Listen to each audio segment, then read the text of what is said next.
there are guys like Keith Abney, Jordan Tyson in attendance at today's spring football. What types of advice have they given to the current players, and how influential have they been today? I think that's a great point. It's a great thing to notice when you're coming out.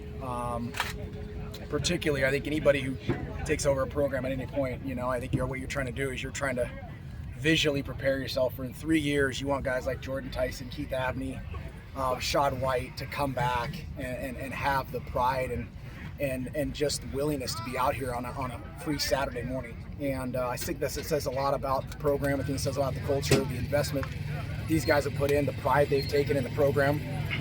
It's been pushed to a level that we all know we're all here for, and I think that's a big statement to what they've done. They're at the forefront of this thing. And I mean, going into year 3, seeing those guys when I got here, and I felt like I was at the groundwork of it as well. And to see these guys come back out and have such essential pride on the sideline and contribute to those guys is something that I think the program and all the players take a lot of pride in. Coach, building off of that question of the generation that really built the foundation, has there been anybody so far that's really stood out to you in the underclassmen group?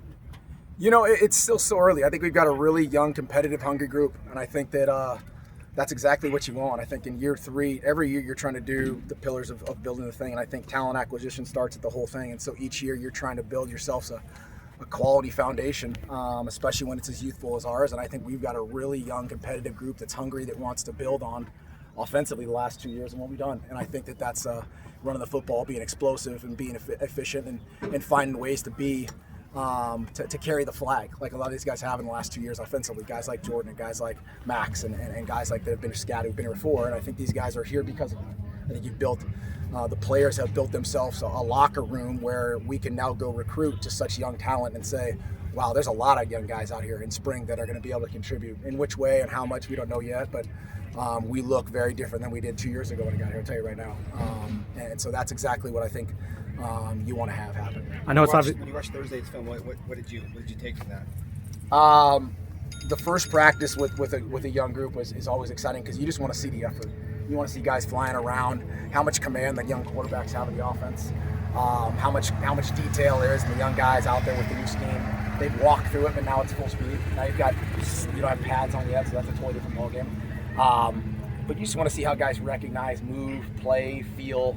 How fast is the game when you start getting guys in front of them, and the bar's been raised. I mean, the bar's been raised at every position. I think that's a tribute to everyone. I mean, when I say everyone, I mean to all of everybody who's around this program, who's took an effect of saying, let's get this thing activated. Let's increase the opportunities to bring guys like we've got on the field that are young now, and you can see that just offensively right now. I mean, that's a young, explosive group. So seeing even practice 1 was like, wow, there's some plays being made out there that probably wouldn't have been made 2 years ago with a bunch of young guys. From my vantage point, it seems like Cutter looks really sharp out there so far. It looks like he has a really good rapport with his receivers already. Do you share that same assessment so far? I mean, you just said just 2 practices. Yeah, 2 practices in. I think Cutter's long, athletic, can push the ball down the field. He's got a good command. You can tell he's got some moxie about him. He's played before, which we knew. Very similar to when we got Sam 2 years ago. We knew there was enough in there to kind of say, okay, he's kind of scratched the surface of playing college football. The speed probably won't be an issue, and we can see that. And you can see his ability to go out there and be calm in the moment is coming off tape. His accuracy. They'll extend some plays, push the ball down the field. There's going to be some mental errors in the system just in the first 2 days. That's going to be fine. He'll work through that. It's not making it twice, but we're seeing a lot of things that we did see on film come to life, and that's at all positions. Cutter and the quarterbacks are obviously a big one. It's obviously really early in spring and can't make sweeping conclusions after practice too, but maybe some things that really stood out to you, maybe pleasant surprises after the first 2 days? There's nothing that's going to be super independent of personalities or people. I think the thing that stands out right now is just how fast and how fast and how clean a lot of the young guys are moving. Mm-hmm. I think that the early stages usually with young guys is you're going to anticipate them being slower because they're trying to learn. Yeah. These guys are learning fast. They've got a lot of detail in what they're doing.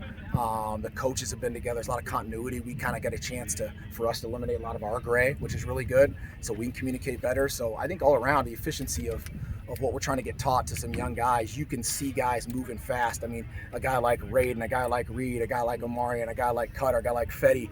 I go down the list, Tana at center. I mean, there's a lot of things in day 2 where you're like, whew, we're rolling pretty good. The guys are picking it up pretty fast. Now, I say that I'll see you in 2 days. Yeah. 4, 5, and 6, and we're drinking through a fire hose.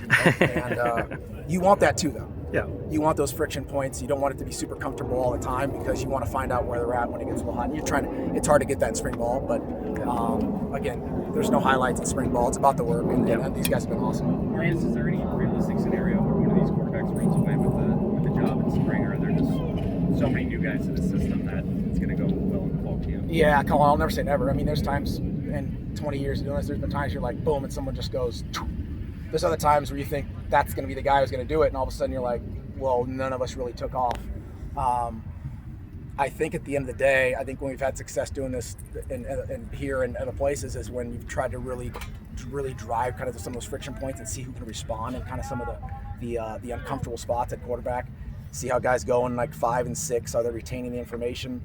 Are they going to hit a slump and go, okay, I'm overloaded? And that can happen. That's probably expected, especially young guys. Jake's a high school guy. But right now, I don't anticipate seeing if that could happen. It could. It couldn't. You may go in this fall camp and go, you got 1 and 2, maybe got all 4. Mikey Keene's got a ton of reps. It's hard to see him go out there and not feel comfortable with just getting the cadence off.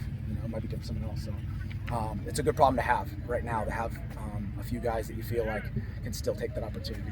What have you made of Clayton Smith on offense so far? Yeah, a lot like JT in a lot of ways. I'm kidding. Yeah, Clayton. I mean, you talk about someone you love more than anything. I mean, to have someone, in all candor, to have Clayton when I got here and I wasn't on our side of the ball, to see the maturity and to see the selflessness, to see the camaraderie and the teamship of him grow, and then come to our side of the ball. I mean, it is, my hat's off to the dude. I mean, there's not a bigger Clayton fan than someone now who's recently met him on offense, after seeing him on defense for 2 years. Now that's not to mention anything about his athleticism, because the dude is freaky athletic. I mean, there's no way, I don't know, there's not many places I can name even draft picks that you're like the Kayvon Thibodeaus of the world, of DNs, where you're like, okay, I've moved to offense, it won't be an issue. Like, he comes over, he's catching pat and go like it was nothing. I mean, wow, it's awesome to have him. I think it's going to be special. I think he's going to be able to do something. I really do. I think that he's got some athletic ability, and I think he's got some want to and some selflessness to give him a role, and it could be ugly. I mean, poor DBs. It's like lining up against a predator. You talk about the continuity with the coaches, but talking to CJ the other day, saying that obviously Leaf coming back, but working with the defense and him being able to pick Leaf spring. Yeah. I mean, how big is that for just the defense in general? Yeah, I mean, you guys know how special Leaf is to me. Having Leaf, my last stop as a head coach, and then had to be here and have him, and then go through what he went through, to see him continue his journey. I mean, there's not a better human on our field, in my opinion, than Leaf. To see him come back, go into a camp last year, get his cup of tea, and come back and go, I really want to do this. I have passion enough. I have enough for this game and want to coach, and then go, I'm going to go to defense, is fantastic. I mean, there's not a better person. I said Trader, obviously, but I think for Leaf to be able to jump over there, knowing what I know of him as a center and offensive lineman and how smart he is, to jump on that side is only going to raise his ability to coach this game at a really high level. He's going to be special. The size of some of these guys, the jumbo athlete types. Yeah. What does that enable?